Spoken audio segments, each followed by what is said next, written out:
Graça e paz, pessoal. Boa noite. Eu carreguei o púlpito aqui, não sei se está centralizado, não. Se tiver alguém com toque aí, deu ruim. Pessoal, antes da gente começar, vamos orar?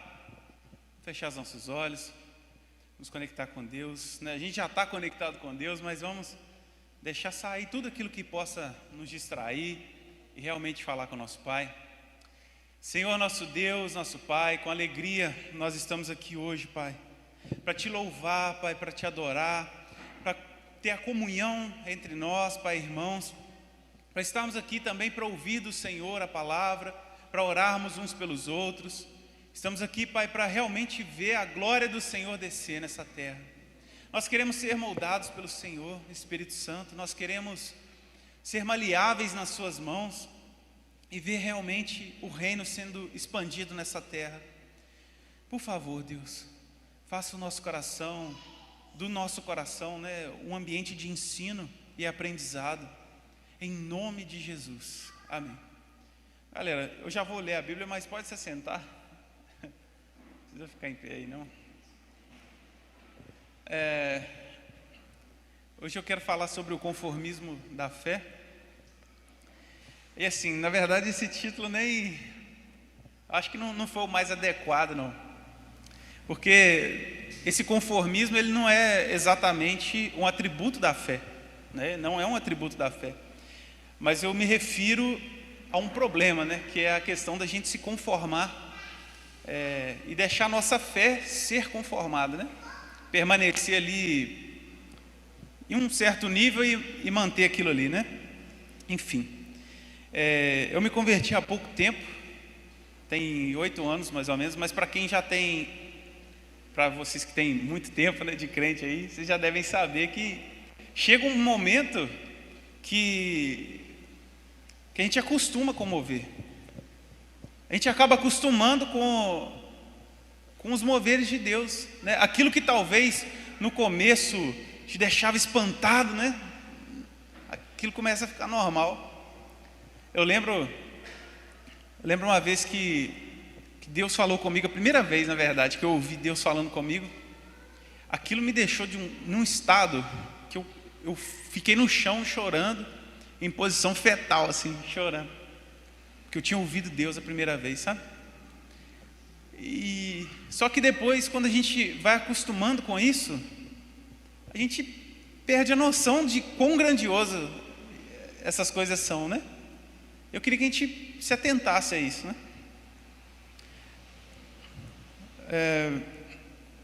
E tem uma outra questão muito séria também, né? Tem um dramaturgo irlandês que chama Bernard Shaw.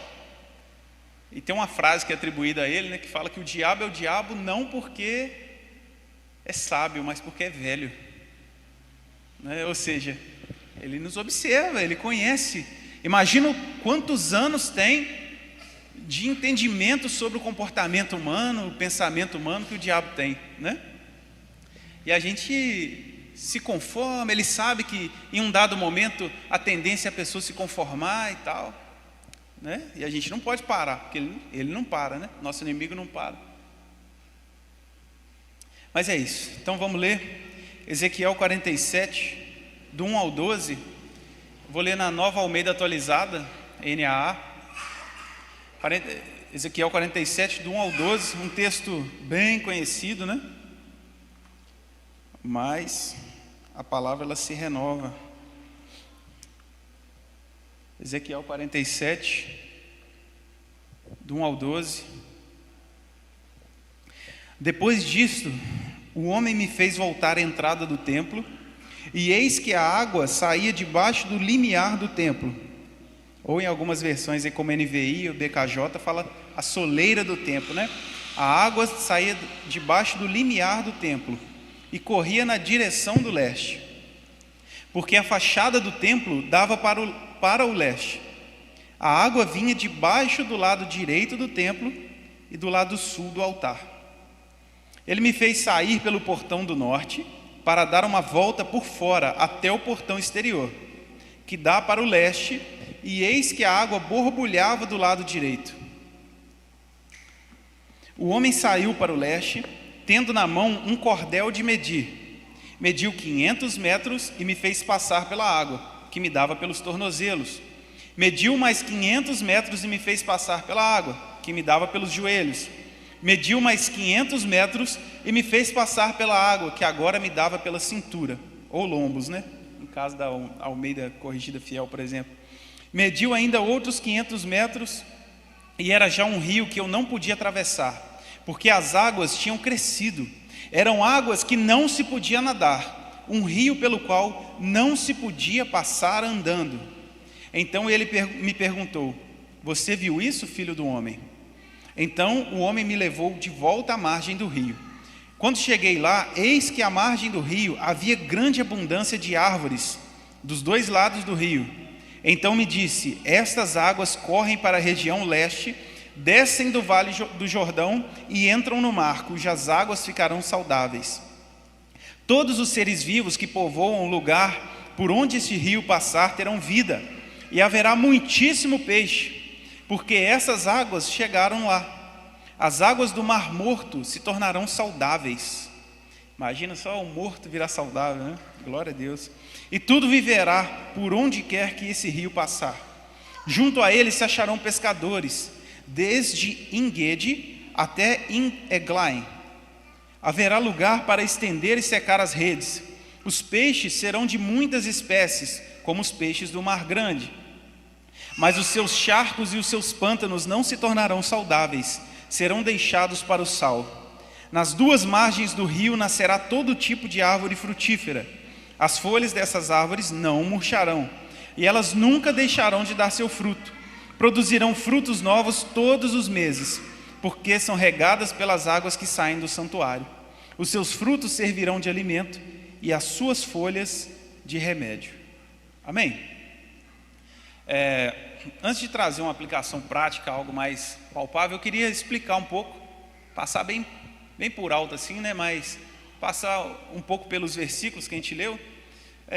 E esses versículos estão contidos no livro de Ezequiel, né? Que é um livro que contém ali as profecias desse profeta, né? Do Ezequiel.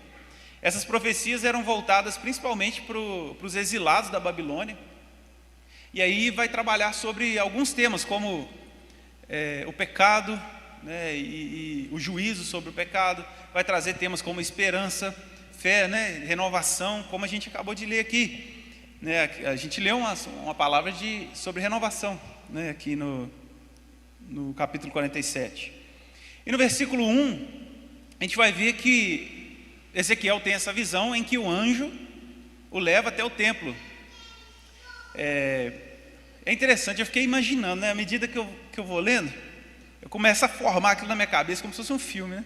Tentar imaginar como que era. Eu fiquei pensando, cadê o leste? O leste é para cá, então a porta do templo era para cá, só que tinha uma outra para o lado de cá, e a água saía daqui. Eu fiquei pensando, imaginando aquilo. Mas o fato é que esse anjo pega Ezequiel e ele vê, mostra para ele, né? E ele vê que as águas saem do trono de Deus. E esse templo a gente pode entender como a presença soberana de Deus. Esse templo é de onde emana todo esse poder, né? A presença de Deus. E a água a gente pode entender como o Espírito de Deus. Seria possível abrir aí João 7, colocar para a gente no Data Show, João 7, 37 a 39? Pode ser na mesma versão. João 7, isso. No último dia, o grande dia da festa, Jesus se levantou e disse em voz alta: se alguém tem sede, venha a mim e beba. Quem crer em mim, como diz a Escritura, do seu interior fluirão rios de água viva. 39. Isso ele disse a respeito do Espírito que os que nele crescem haviam de receber, pois o Espírito até aquele momento não tinha sido dado, porque Jesus ainda não havia sido glorificado. Isso ele disse a respeito do Espírito. Então essa água a gente pode entender como o Espírito de Deus, certo? Nos versos 2 e 3, a gente vai ver que Ezequiel dá um rolê ali com o anjo, né? O anjo leva ele para conhecer com cordel, né? Fala que é um cordel de medir. Cordel era uma espécie de carretilha, como se fosse uma carretilha com uma pontinha de ferro. Não era um instrumento arcaico, né? Mas para fazer medições lineares, né? Para medir em linha reta assim. Então aquela pontinha de ferro eles colocavam no chão, como ela era pesada, eles iam desfazendo a corda e media ali, né? Dada os padrões lá da época. Então esse anjo vem com esse instrumento. Imagina Ezequiel pensando: ih, rapaz, o que é isso? O que esse anjo está trazendo esse trem aí? Mas se fosse mineiro ele ia falar assim, né? Mas aí ele vai e mede e ele começa a entrar na água. E ali ele entra no início da água ali, que pega pelos tornozelos, né? A gente já conhece isso, né? Ele entra pelos tornozelos, depois vai mais um pouquinho, a água vem para o joelho, o negócio começa a ficar sério, começa a afundar mais um pouco ali, né? É interessante pensar que o anjo media, mas a decisão de entrar nessa água cabia a Ezequiel, né? Quem dava os passinhos ali era Ezequiel, não era um anjo empurrando ele, né? Algo para a gente pensar aí. Nos versos 4 e 5 é que rola isso, né? Dele ir passando etapa por etapa, né? No verso 6, o anjo pergunta a Ezequiel: você já viu isso, pequeno gafanhoto? Não foi? Estou brincando. Você já viu isso, filho do homem, né? Ele pergunta, ele traz Ezequiel de volta à margem do rio e pergunta: e aí, você viu isso? Aí Ezequiel vê ao redor, e nos versos 7 ao 12, a gente vai ver que aquela água, por onde ela passava, ela iria purificando, né? Trazendo vida. Então ele vê aqui um monte de árvore, aí tem lá os peixes. Então fala de árvores frutíferas, da purificação do Mar Morto, né? Todo mundo sabe, assim, né? Ficar falando isso não, porque às vezes alguém não sabe, né? Mas o Mar Morto é um mar com alta concentração de sal. E essa alta concentração de sal impede com que ele produza vida, né? Então é um mar morto, de fato. E ali fala dele se tornar saudável, né? Então, além daquelas árvores frutíferas, tem a purificação do Mar Morto, o fortalecimento do ecossistema hídrico ali, né? Fala de muitos peixes e tal. Acredito que isso tenha uma ligação também com a abundância de recursos, né? Já que peixe era um recurso valiosíssimo da época. Enfim, o que isso nos ensina, né? Aonde o Espírito Santo passa, por onde as águas do Espírito passam, a purificação, certo? Eu me recordo que no início da minha caminhada ali, cristã, tinha um monte de coisa que eu fazia, que eu acreditava que estava certo, eu era teimoso, enfim. Mas a partir do momento que eu comecei a ter um relacionamento com o Espírito Santo, eu comecei a enxergar as coisas diferentes. E aquilo começou a mudar a minha visão, a transformar a forma como eu encarava algumas ações, algumas falas minhas. Comecei a reavaliar, né? Porque de fato há essa purificação. Há também, essa purificação também vem junto com a santidade, né? Parece que essas duas coisas se confundem, e às vezes se confundem, mas essa santidade no sentido de se separar para Deus, né? Quanto mais relacionamento com o Espírito Santo, você começa a entender o seu lugar em Deus e se separar para Ele. O que é se separar? Está disponível. Você está disponível para o Espírito Santo trabalhar na sua vida. Traz abundância e frutificação. À medida que a gente se relaciona com o Espírito Santo, a gente começa a frutificar, a dar frutos, porque na verdade a gente já dava frutos, só que frutos da carne, né? Sem Ele os frutos são da carne, mas com essa vivência com Deus, os frutos são do Espírito. Sim ou não? Amém. Eu estou achando vocês quietinhos, vocês estão ligados? Vocês lembram? Amém, não fica quietinho não, que eu gosto de um pouquinho de bagunça. Mas enfim, quanto mais a gente se relaciona com Deus, mais há essas mudanças. É como se, eu lembro, acho que o pastor César que usa essa ilustração, de você pegar um copo de água suja, e aí você vai enchendo ele de água limpa, né? Aí você vai enchendo aquele copo de água limpa e a água suja vai saindo, né? É basicamente isso. Mas presta atenção no verso 11, que a gente leu. Fala assim, ó: mas os seus charcos e os seus pântanos não se tornarão saudáveis, serão deixados para o sal. Então, o que permanece em contato com a água, com o Espírito, vai ter tudo isso que eu estou falando, esse monte de bênção aqui. A purificação, a santidade, a frutificação, a abundância, né? Vai trazer vida. Mas o charco, né? O pântano, que é aquele lugar cheio de lama, né? Que fica, ele está úmido, mas ele não está exatamente, ele não faz parte do rio, né? Então, aquele lugar ali vai continuar sem vida. O que isso nos mostra? Que se a gente permanecer distantes se a gente tiver ali só um pouquinho, né, não pega nem no tornozelo, né, está só aquele lugar úmido lá, ali não tem como ter vida. Não vai ter vida dali. Vai continuar estéril, né? Se por um lado você tem a frutificação, a abundância, pelo outro você tem um ambiente estéril que não produz vida, que não produz nada, né? E onde você quer estar? Nas águas ou no charco de lodo, como diria lá em Salmos 40, né? No charco do pecado, onde você quer estar? Eu fiquei pensando sobre isso, porque parece muito óbvio. Não, é lógico que eu quero estar aqui com Deus, onde tem vida, mas as nossas atitudes estão refletindo essa escolha? A gente precisa viver uma vida guiada por Deus, né? Enfim, dado isso, eu queria agora trazer um pouco mais para o lado prático das coisas, né? Já tentando fazer isso, mas tem como colocar aquela imagem que eu mandei para essa?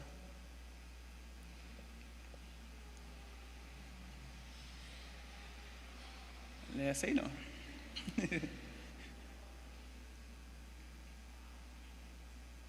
Eu colocando o pessoal em apuros ali. Eu não lembro nem o nome. Isso.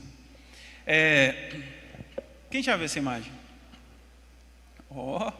Massa. Chama Persistência da Memória, né? Foi feita pelo Salvador Dalí, que é um pintor surrealista, né? De uma vertente que chama surrealismo ali do século XX. Quem já ouviu falar do Dalí? Eu sei por que vocês já ouviram falar. Para quem não sabe, ele é aquela máscara do La Casa de Papel, né? Que eles usam lá representando ele, né? E essa imagem traz esses relógios aí, tem 1 bilhão de interpretação, né? Ainda mais uma arte surrealista, né? Que traz um monte de interpretação. Mas você vê esse monte de relógio ali disforme, né? Meio que derretendo. Isso nos traz a ideia de que o tempo, ele pode escorrer pelos seus dedos, né? O tempo ele pode passar e você não perceber que ele está passando, né? E aí, no caso acredita-se que a intencionalidade do Dalí era informar que o que sobra são memórias, né? Por isso o nome, a persistência da memória. Enfim, agora imagina, todos nós, né, estamos tendo hoje uma oportunidade, né, durante a nossa vida, a gente tem a oportunidade de aproveitar o nosso tempo, a gente tem a oportunidade de mergulhar nesse rio, mas a gente decide se conformar, decide não aprofundar muito, decide ficar mais perto do pântano, né, dado principalmente o contexto que a gente vive hoje, né, a gente prefere às vezes ficar perto do pântano e ficar distante dessas águas que purificam, né, que trazem vida, né? E vocês lembram? Eu falei no começo aqui que a gente acaba acostumando com mover, né? Eu lembro até de uma conversa que eu tive com o Alex essa semana, e eu fiquei pensando, Deus falou um negócio comigo que, sabe quando salta assim, que você fala, caraca, é mesmo, velho. E eu percebi que quando as águas batem na cintura, né, nos lombos ali, quando as águas estão um pouquinho mais altas, ali é muito fácil a gente se conformar. Nesse momento é muito fácil se conformar. E acredito eu, ouso falar, que é mais fácil de se conformar do que quando as águas estão no tornozelo.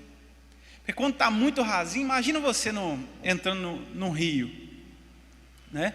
Quando você está com a água ali no tornozelo, não tem muita graça, né? Você percebe que está faltando alguma coisa. Então eu fiquei pensando, quando você está ali começando a caminhar com Deus, que você, tipo assim, você não sabe quase nada, você sabe que tem alguma coisa errada. E você fica assim, cara, eu preciso aprender isso aqui, preciso de mais. Aplica no seu trabalho, sei lá, quando você está começando a estudar alguma coisa, aprender algo novo, você fala assim, nossa, tem um monte de coisa para aprender, cara, que loucura, não sei nada ainda. Você sabe que tem alguma coisa errada. Aí você vai mergulhando. Aí na hora que está no joelho ali, você começa a empolgar, né? Fala, caraca, olha o tanto que eu aprendi, velho, e tal. Mas quando ela chega na cintura, ela chega num estado que você olha e fala, opa, tem muita água aqui, hein? Já consigo nadar. Pessoal que olha de fora fala, cara, esse cara aí nada, ó, sabe nadar bem, ela se vira bem na água ali e tal, nada de frente, de costa e tal. Começa a gerar até um orgulhozinho, né? Você está num nível ali que já está considerável, né? Ali você começa a se conformar. Porque você olha para o lado, tem muita água, né, para o seu lado. Para que você ir para frente, né? Vai para o lado, né? Você continua ali com a água na sua cintura, tal. Outro ponto que foi até o Alex que falou quando eu falei isso. Quando a água está na cintura, você ainda tem controle. Você ainda tem controle. Se você quiser voltar, é fácil, né? Na sua cabeça fica assim, não, se eu quiser ir mais, eu consigo, né? E você tem controle, você consegue andar. Mas quando chega num nível em que você vai se submergir nessas águas, aí você fica à mercê da correnteza. Você pode saber nadar, né? Quem nunca ouviu falar de algum caso trágico de alguém que nadava muito e morreu no mar, por exemplo? Eu conheço um. Ele morava próximo da casa da minha mãe, dos meus pais, né? Eu morava com eles. E ele era conhecido por nadar muito, né? E um dia ele foi à praia, a correnteza foi levando ele, infelizmente faleceu muito jovem, né? Seus próximos dos 20 anos. Então, quando a gente se submete completamente ao Espírito de Deus, Ele vai nos levar. Você perde o controle do negócio. E Ele vai te conduzir. Você vai ficar à mercê do movimento dEle. Se Ele te mandar para um lado, você vai para aquele lado. Se Ele te mandar para o outro, você vai para o outro. Mas quem gosta de ser de verdade, com sinceridade, quem gosta de ser conduzido o tempo todo? A gente tende a achar que a gente sabe fazer as melhores escolhas, que a gente sabe o que é melhor para nós. A nossa oração muitas vezes é até tentando ensinar a Deus o que é para Ele fazer, né? Ô Deus, faz assim, assim, assim, assim. Ué, muitas vezes a gente tenta ensinar a Deus e meio que forçar uma ação dele para ficar congruente com a nossa. E não é assim que funciona. Se você anda em águas profundas, Ele vai te conduzir. E você vai perceber que você não é um máximo. O máximo é Ele. A glória é toda dEle, né? Você percebe que os movimentos, se você vai para um lado e dá muito certo, você percebe que foi Ele que te dirigiu.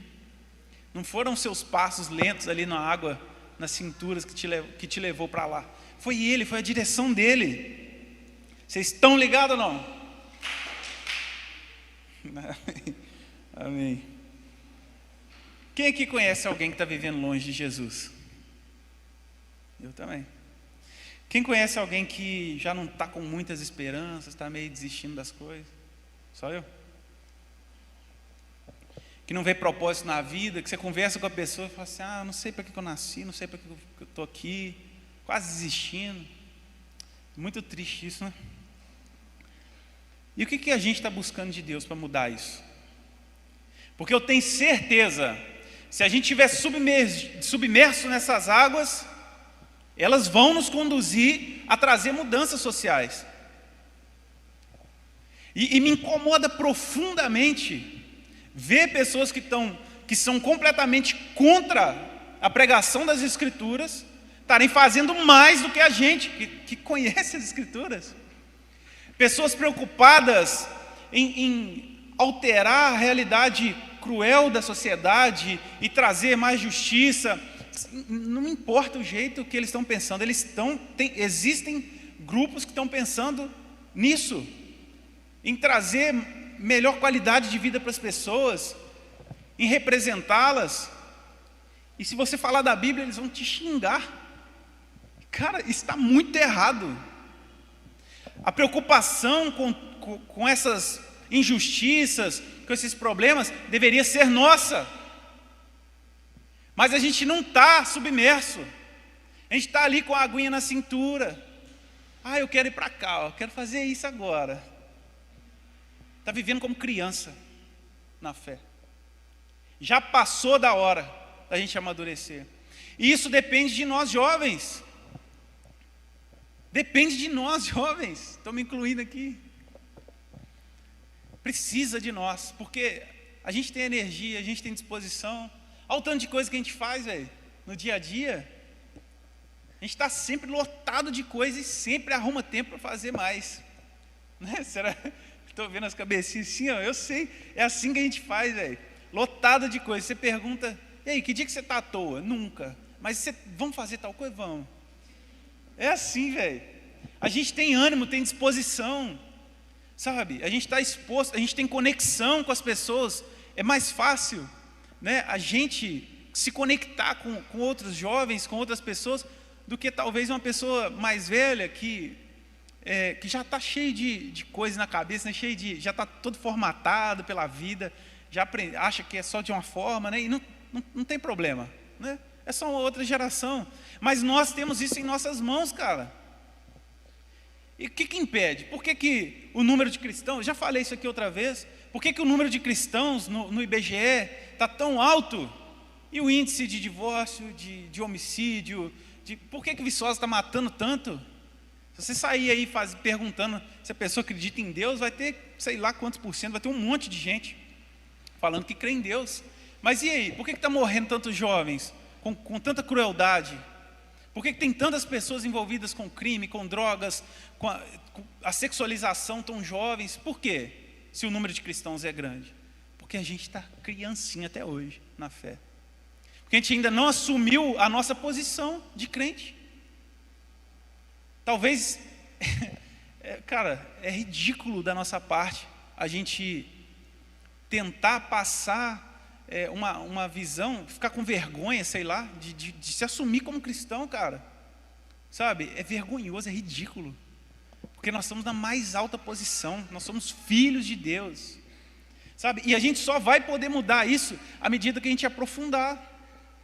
À medida que a gente se entregar para as águas, para o Espírito de Deus e falar, Senhor, me leva para onde for. Faça o que o Senhor quiser comigo. É muito melhor a gente ser um exército de Cristo todo arrebentado, de tanto perseguido, como foi falado aqui, de tão perseguido, tão injuriado, tão humilhado, escarnecido. É muito melhor ficar todo arrebentado, mas do lado de Cristo, do que todo bonitinho, longe dele. Porque o que há de mais precioso na nossa vida é a presença dele. É o que traz sentido. Eu lembro que o que mais me chocou quando eu me converti foi entender que havia um sentido para as coisas. Porque eu achava que a gente era só um fruto do acaso. E hoje eu entendo que precisava ter mais fé para acreditar nisso, né? Mas eu acreditava que era só um fruto do acaso, né? Aconteceu lá o Big Bang e tal, e veio uma amebinha e virou eu. Tamo aí, né? Agora é o que me vire. Então, quando eu nasci do Espírito, isso mudou muita coisa na minha vida. Cara, existe um Criador. Existe alguém que entende e quer o meu bem. Existe alguém que me conhece da pele para dentro. Existe alguém que me vê de um jeito que nem eu consigo ver. Sabe tudo aquilo que passa na minha cabeça? Aquele trocentos milhões de informações que passam na minha cabeça, Ele conhece, cara, melhor do que eu. Às vezes eu não lembro o que eu almocei, mas Ele sabe quantos fios de cabelo eu tenho. Espero que dure muito aí, né? Que não caia. Mas, cara, imagine, sabe, quando isso deu esse estalo na minha cabeça, eu falei, cara, tem propósito. A vida, existe um propósito para essa vida. Não é só crescer, arrumar um bom emprego, ganhar dinheiro, casar, ter filhos, envelhecer, viver uma aposentadoria e morreu. Sabe? Viver pensando nisso é horrível, me assusta hoje. E, cara, que esperança que tem alguém que vive assim? Sabe? Aí você passa pelo mundo afora aí, você vê um monte de gente festejando o carnaval, alegre, pulando. Você pensa assim, cara, estou aqui andando com Jesus, passando um perrengue, esse povo aí festejando, tudo feliz aí. Mas, vou contar uma coisa para vocês, eles têm que estar felizes mesmo, têm que festejar mesmo. Sabe por quê? Só tem aqui. O lugar de festa é aqui. Nós não. Nós vamos passar o perrengue que for, mas nós vamos ter uma festa muito maior, para a glória de Deus. Tem algo muito maior nos esperando, e o nosso trabalho é trazer mais pessoas, é atingir mais pessoas, é mudar a vida de mais pessoas. Eu vi o pastor Abe, né? O pastor Abe, ele estava contando sobre o projeto Amazonas, né? O Paz Church, ele é pastor da Paz Church, né? E paz, apesar da gente entender como paz, né? De tranquilinho e tal. O Paz é projeto Amazonas, né? E esse projeto Amazonas, eles distribuíam filtros de água, filtro mesmo, porque eles iam naqueles lugares que tinham lá palafitas, as pessoas moravam em palafitas. Vocês já viram isso? Aquelas casas que são todas de madeira e é totalmente insalubre, não tem tratamento de esgoto, a mesma água do esgoto eles pegam para tomar banho. Então tinha um índice de mortalidade imensa, muito grande, e principalmente em crianças. Ele entende essa necessidade daquele povo, e esse projeto ele fez uma parceria com a empresa que produzia esses filtros, e eles começaram a levar lá os filtros, instalar os filtros grandão lá e tal, que era algo, se não me engano, era algo ligado à biologia, no sentido de que colocavam alguns seres lá, não sei o que era exatamente, mas punha lá e eles comiam as bactérias que faziam mal, né? Então, aquelas crianças pararam de morrer, e o povo começou a chegar até eles, falaram, cara, parou de morrer as crianças. A partir disso, eles levaram o evangelho e alcançavam esses corações. Então a gente não pode só ver uma pessoa com alguma necessidade e falar assim, eu vou orar por você e tchau, esquece, né? A gente não pode se contentar com isso, a gente tem que se organizar e levar uma resposta para essas pessoas. E a gente só vai fazer isso à medida que a gente se entregar para Deus. O evangelho, ele sempre foi e sempre será sobre renúncia. Se não houver renúncia, não é o evangelho. Aquele que quiser vir após mim, fala, todo mundo sabe. Negue-se a si mesmo, tome a sua cruz e me siga. A gente sabe na teoria, mas e na prática? A gente precisa abrir mão das nossas necessidades, das nossas vontades, para poder fazer a obra de Deus. E só vai ser possível se a gente aprofundar mais. Porque senão não vai fazer sentido. Para que eu vou largar aqui isso aqui que eu quero, esse negócio que me dá prazer? Para que eu vou largar isso para fazer alguma coisa para alguém que eu nem conheço, que talvez nem vai saber que fui eu que fiz, que não vai me render nada? A gente não vai fazer essa escolha se for só olhar o nosso lado. A gente precisa realmente se entregar para Deus, porque essa missão é muito séria. A nossa missão é muito séria. A gente tem que parar de achar que missão é só para quem é missionário, que vai na África e tal. Glória a Deus por essas pessoas, mas missão não é só isso. Não é. Está nas suas mãos, a missão está nas suas mãos. Deus entregou, confiou a você, confiou a mim. Tem muito mais para a gente fazer. Enquanto a gente não tomar essa posição, a gente vai ver os reloginhos lá, tudo molenga, né? O tempo escorrendo pelos seus dedos. Você vai ver o tempo escorrendo pelos seus dedos. Às vezes eu paro com algum amigo de infância, aí eu falo assim, você lembra de não sei o que, tal. Aí, quando a gente para perceber, já passaram mais de 15 anos. Que isso, velho? Que louco, cara. O tempo passa num estalo. Não importa o que você fizer, o tempo vai passar. fazendo algo útil, inútil, investindo na sua vida, na dos outros, não importa. O tempo vai passar. E eu imagino que é a maior tristeza que um cristão pode ter, é ver sua vida passando e perceber que só investiu nela mesmo. Só investiu na própria vida. Só investiu nos próprios ganhos, sabe? E deixou passar o tempo. Deixou passar. Eu me preocupo muito com o dia que Jesus pedir para eu mostrar as minhas mãos para Ele. O que eu vou apresentar para Ele? Eu me preocupo muito com isso, sabe? Porque não importa, gente. A gente pode apresentar likes e dinheiro e bens, e não importa. O que vai valer é aquilo que Ele te chamou para fazer, sabe? E nada contra, nada de errado você investir na sua carreira profissional, financeira. Está certo, é ótimo, é bênção. Só que o foco não pode ser isso por si mesmo, né? Se não me engano, acho que Aristóteles falava que o dinheiro, ele é um meio, ele é uma ferramenta. A partir do momento em que você o coloca como fim, como finalidade, como objetivo, perde sentido a sua vida, porque é como se você corresse a vida inteira atrás de um martelo e não construir nada com ele. Então, se você tiver um propósito em Deus, todo o resto vai fazer sentido.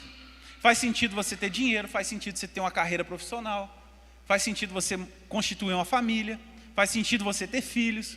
Eu fico falando com a Flor, falo assim, a gente tem que arrumar uns meninos aí para pôr essa terra aí, virar de cabeça para baixo essa terra aí. Sabe? Tem que ter sentido. Tem que ter sentido. As coisas têm propósito. A gente tem que parar de lidar com a vida como se não tivesse. Eu estou cronometrando para não passar da terra. Então, eu queria, nesses minutos finais, queria convidar vocês para ficar de pé.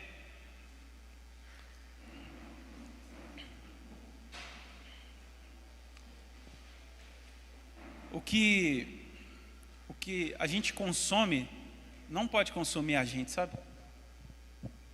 A conversa que eu tive com o Alex foi muito construtiva para mim, com o Alex, com a Bia, né? A gente estava falando também sobre o tempo que a gente coloca em coisas fúteis, né? A gente tem que ter tempo de descanso, tem que relaxar, curtir também, mas a gente tem que investir bem o nosso tempo. Senão a gente, em vez de consumir algum conteúdo, a gente passa a ser consumido por ele. Em vez de você consumir algo, você passa a ser consumido, né? Porque o mundo vai sempre te objetificar. O mundo vai sempre olhar para você como um instrumento para que ele alcance os seus próprios objetivos.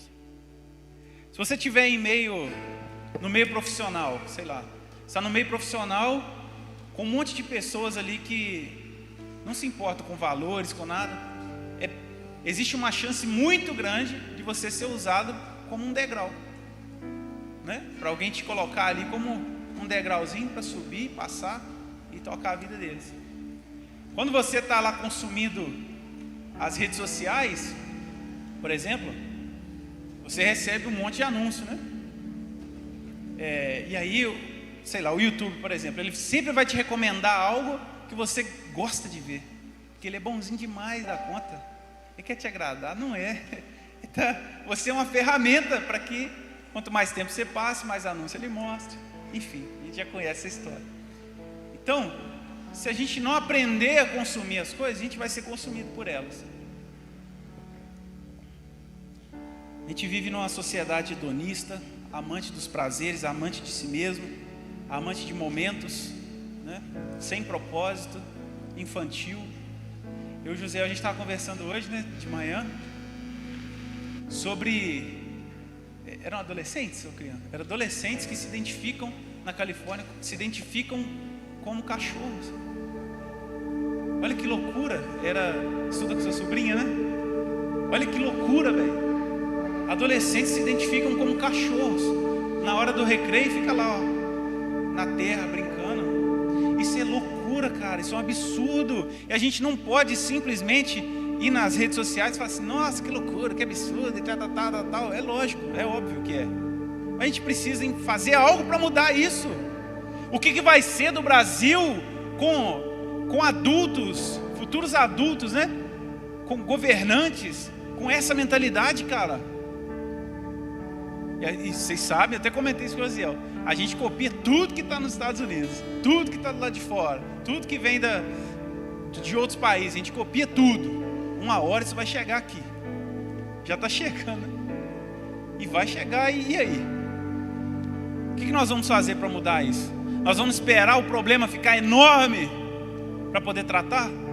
Ou a gente vai tomar a nossa posição e falar assim: eu não aceito viver nesse mundo e eu vou me desgastar o tanto que for para fazer a diferença. Eu vou me importar com as dores dos outros, vou me entregar para Deus, vou me apegar aos valores de Jesus, vou aprender sobre a palavra dele, vou adorar a Deus de verdade, vou ser usado por ele, vou me entregar para ele. A gente precisa tomar posição, galera, senão o tempo vai escorregar pelos dedos. Queria que a gente desse as mãos. Olha a força. Vocês já brincaram de cabo de guerra, né? Ou não existe mais? Já brincaram, né, de cabo de guerra? Quando um dá a mão para o outro e começa a puxar, a força é muito maior. É muito maior.